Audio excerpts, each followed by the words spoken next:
আসসালামু আলাইকুম প্রিয় দর্শক, 21শে ফেব্রুয়ারি আজ 21শে ফেব্রুয়ারিতে আমাদের দেশে, সারা দেশেই ভাষা শহীদদের স্মরণে শহীদ মিনারে সকালে পুষ্পস্তবক অর্পণ করা হয় এবং 21-এর যে সে বিখ্যাত গান, যে আমার ভাইয়ের রক্তে রাঙানো, সেটা গাওয়া হয়। এটা একটা শ্রদ্ধা।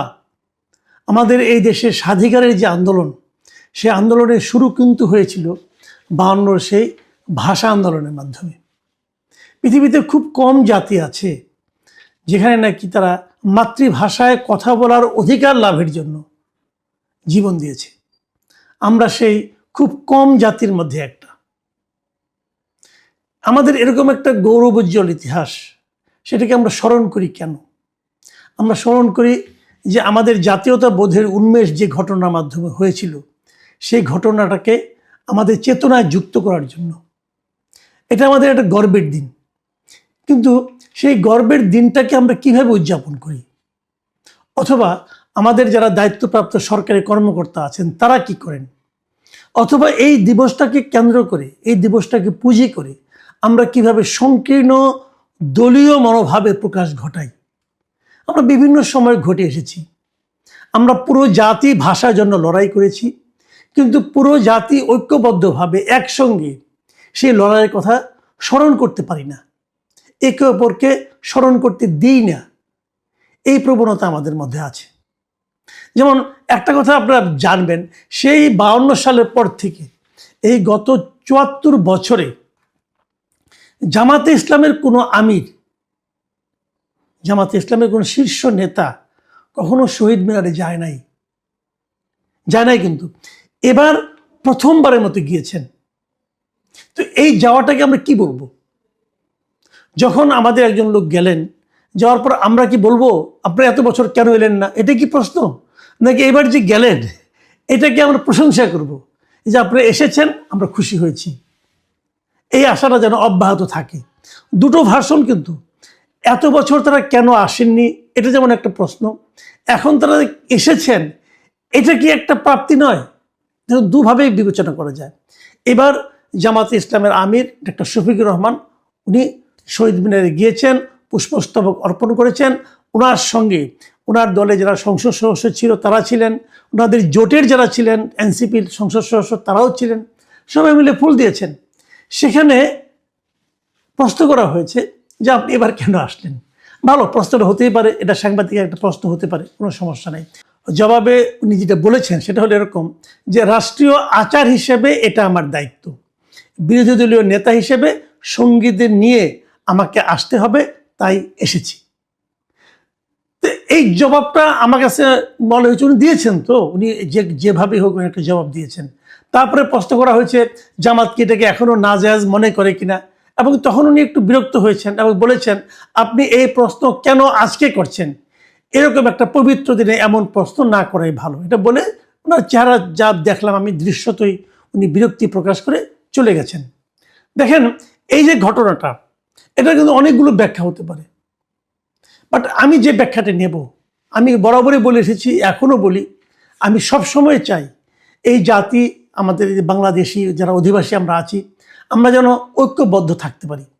ঐক্যবদ্ধ না হলে এই জাতিকে আপনি অগ্রসর করতে পারবেন না। ঘরের মধ্যে ঘর বানাবেন না, ঘরের মধ্যে শত্রু বানাবেন না, ঘরের মধ্যে প্রতিদ্বন্দ্বী থাকবে, প্রতিপক্ষ থাকবে না, এটা মাথায় রাখতে হবে।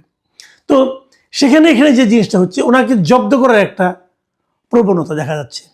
দরকার নেই তো।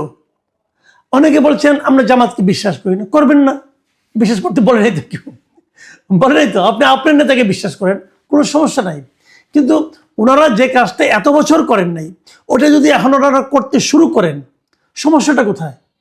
বরং এটাকে এনকারেজ করেন, তাহলেই তো হয়ে যায়। যাই হোক, এটা আমার ব্যক্তিগত মত। এটাকে অনেকে দুঃখিত হতে পারেন, বিরক্ত হতে পারেন, হন, কোনো সমস্যা নাই। বাট আমি যেভাবে মনে করি, আমি সেই ব্যাখ্যাটা করলাম। আমি আজকে এই 21শে ফেব্রুয়ারি নিয়ে আমি কয়েকটা ঘটনার কথা উল্লেখ করব। যেমন ধরেন, এইটা হলো একটা ঘটনা। দ্বিতীয় যে ঘটনাটার কথা আমি বলবো, সেটা খুবই ভয়ঙ্কর ঘটনা। এটা হয়েছে ব্রাহ্মণবাড়িয়া 2, যে সরাইল, আশুগঞ্জ ও বিজয়নগর আংশিক এলাকা নিয়ে। এই যে সংসদীয় আসন আছে, এই সংসদীয় আসনের সংসদ সদস্য নির্বাচিত হয়েছেন ব্যারিস্টার রুমিন ফারহানা। উনি একসময় বিএনপির সঙ্গে ছিলেন, এবার তাকে বিএনপি নমিনেশন দেয়নি, উনি স্বতন্ত্রভাবে ইলেকশন করেছেন এবং বিশাল জয় পেয়েছেন। সেই রুমিন ফারহানা উনি গিয়েছিলেন সরাইল উপজেলার যে সদরে যে কেন্দ্রীয় শহীদ মিনার আছে সেখানে রাত 12:01 ফুল দিতে। নর্মালি এটাই হয় যে একটা এরকম একটা উপজেলায় ওই এলাকায় যিনি সংসদ সদস্য তিনি সবচেয়ে আগে ফুল দিবেন। ঢাকায় যেমন কেন্দ্রীয় শহীদ মিনারে যেমন রাষ্ট্রপতি এবং প্রধানমন্ত্রী ওনারা আগে সবার আগে ফুল দেন, ওখানেও কিন্তু সংসদ সদস্য সবচেয়ে আগে দেওয়ার কথা। উনি গিয়েছিলেন, উনি একটু আগিয়ে গিয়েছিলেন, কিন্তু যখন উনি ফুল দিতে যাবেন তখন ওনাকে দিতে দেওয়া হয়নি। ওখানে হট্টগোল পাকানো হয়েছে। কারা করেছেন? বিএনপির কতিপয় লোক, বিএনপির একজন নেতা, তার নেতৃত্বে বেশ কিছু লোক, তারা এখানে ওনাকে দিতে দেয়নি। কিছুটা শরীরে ধাক্কাধাক্কি করেছে, গায়ে হাত দিয়েছে বলে শুনেছি, আমি জানি না। কিন্তু এই যে এভাবে দিতে দেওয়া হলো না কেন? উনি এখানকার সংসদ সদস্য, আপনার পছন্দ হোক বা না হোক, উনি তো সংসদ সদস্য, তাই না? ওনার গায়ে আপনি হাত দিলেন কেন? অথবা ওনাকে আপনি দিতে দিলেন না কেন? অথবা ওনার তৈরি করে নিয়ে আসা পুষ্পস্তকে আপনি ছিঁড়ে ফেললেন কেন? বিএনপি ছেলেরাই করেছে। এটাকে বিএনপি কীভাবে ডিফেন্ড করবে? দেখুন, একটা কথা বলি, রুমিন ফারহানাকে কিন্তু কেবল সংসদ সদস্য ভাবলেই চলবে না। রুমিন ফারহানার বাড়ি ওখানে ব্রাহ্মণবাড়িয়া। ওনার পিতা হলো এমন একজন ব্যক্তি যিনি নাকি ভাষা আন্দোলনের সঙ্গে সরাসরি জড়িত। যে দু একজনের নাম আপনি উচ্চারণ করতে পারবেন, তার মধ্যে রুমিন ফারহানার পিতা একজন। রুমিন ফারহানার পিতা মিস্টার অলি আহাদ, উনি ভাষা আন্দোলনের সরাসরি সম্পৃক্ত ব্যক্তিদের একজন। মানে তখনও আমাদের পরবর্তী সময় যারা বড় বড় নেতা হয়েছেন এরা অনেকেই তখন কিন্তু এই আন্দোলনে সেরকম ভূমিকা রাখতে পারেননি, যেমনটি অলি আহাদ রেখেছিলেন। সেই অলি আহাদের কন্যা, একমাত্র সন্তান, তাকে আপনি অপমান করলেন। মানে আপনারা কি ভাই, আপনারা কি মানে বিএনপি না করলে কি কেউ মানে ভাষা আন্দোলনের ওখানে শ্রদ্ধা জানাতে পারবে না? বিএনপি না করলে কি অলি আহাদের যে আপনার যে মানে অবদান সেটা মিথ্যা হয়ে যাবে? বিএনপি না করলে কি এমপি সাহেব ওখানে গুরুত্ব পাবে না? আমি বিএনপির কেন্দ্রীয় নেতৃত্বকে বলবো, এই ঘটনার সঙ্গে যারা দায়ী তাদের বিরুদ্ধে আপনারা যদি দৃষ্টান্তমূলক শাস্তি দিতে না পারেন তাদের বিরুদ্ধে, তাহলে কিন্তু আপনার অন্যান্য উপজেলায়, অন্যান্য প্রান্তিক এলাকায় কিন্তু আপনাদের লোকজন এগুলো শুরু করবে এবং এটা অন্যায় হবে এবং এই অন্যায়ের সঙ্গে পুরো বিএনপির নাম জড়িয়ে যাবে। আমি অপেক্ষা করতে চাই বিএনপি তার ব্রাহ্মণবাড়িয়ার এই উচ্ছৃঙ্খল নেতাকর্মীদের বিরুদ্ধে কী ব্যবস্থা নেয়। আমি তৃতীয় আরেকটা ঘটনা বলি, একটা প্রত্যন্ত অঞ্চলের কাহিনী বলি। লালমনিরহাট, এখান থেকে কিছু লোক আজকে সকালেও আমাকে ফোন দিয়েছিলেন এবং তারা যেটা বলেছেন যে লালমনিরহাটে যে মানে আপনার মানে 21শে ফেব্রুয়ারি উদযাপনের যে কর্মসূচি ছিল সেটা অদ্ভুত কর্মসূচি ছিল। সকালে ওখানে ফুল দিতে যে ওখানে মানে প্রশাসনের যে গা ছাড়া ভাব, এটা বিভিন্নভাবে প্রকাশিত হয়েছিল। ওখানে একটা মাইক ছিল, কিন্তু মাইকের পেছনে কেউ ছিল না, মানে মাইক দিয়ে কোনো শব্দ বের হয়নি। ওখানে কোনো শহীদের মানে ভাষা আন্দোলনের যে গান, সে গান একবারের জন্য বাজেনি, অন্ততপক্ষে সকাল পর্যন্ত বাজেনি। 21শে ফেব্রুয়ারি উপলক্ষে ওখানে শিশু কিশোরদের মধ্যে এক ধরনের সাংস্কৃতিক প্রতিযোগিতা ছিল, সেখানে গজলের প্রতিযোগিতা ছিল। দেশাত্মবোধক গান অথবা ভাষা আন্দোলনের গান এগুলি না, গজলের প্রতিযোগিতা ছিল।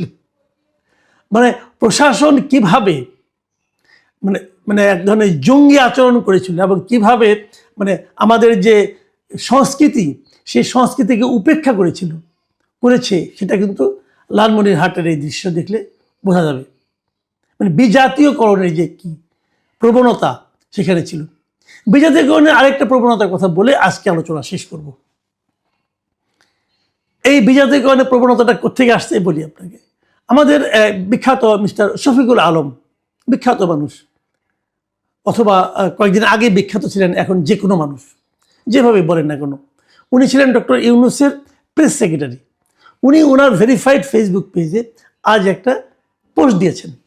সেই পোস্টটা আবার আমাদের এটা বাংলা ভাষা নিয়ে ওনার পোস্ট, কিন্তু বাংলা ভাষার এই পোস্ট উনি আবার ইংরেজিতে লিখেছেন। বাঙালির ছেলে ইংরেজি ভালো বলেন, অথবা বাংলা লিখতে একটু লজ্জা পান বোধ হয়, যে কারণে 21শে ফেব্রুয়ারিতে উনি ইংরেজিতে একটা পোস্ট দিয়েছেন। সেই পোস্টটা কি, সেই পোস্টটা আবার বাংলা ভাষা নিয়ে।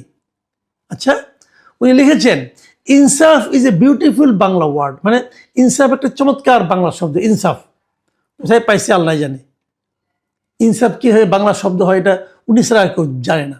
সো ইজ ইনকিলাব, ইনকিলাবেরও কি বাংলা শব্দ। সো আর ফয়সালা, আজাদি, জিন্দাবাদ অ্যান্ড আওয়ামী অ্যান্ড লীগ, মানে এই যে ফয়সালা, আজাদি, জিন্দাবাদ, আওয়ামী এবং লীগ এই সবগুলি বাংলা শব্দ। So is C dot dot লিংপং, মানে চ লিংপং, মানে চ দিয়া ডট ডট, মানে বুঝতে পারছেন, বাকিটুকু আপনি মিলিয়ে নেন। এই এই চু লিংপং এটাও নাকি একটা চমৎকার বাংলা শব্দ। এর উদ্ভাবককে মিস্টার শফিকুল আলম। আমার কেন যেন মনে হয় এই ভদ্রলোকের মানে ক্ষমতা হারানোর পর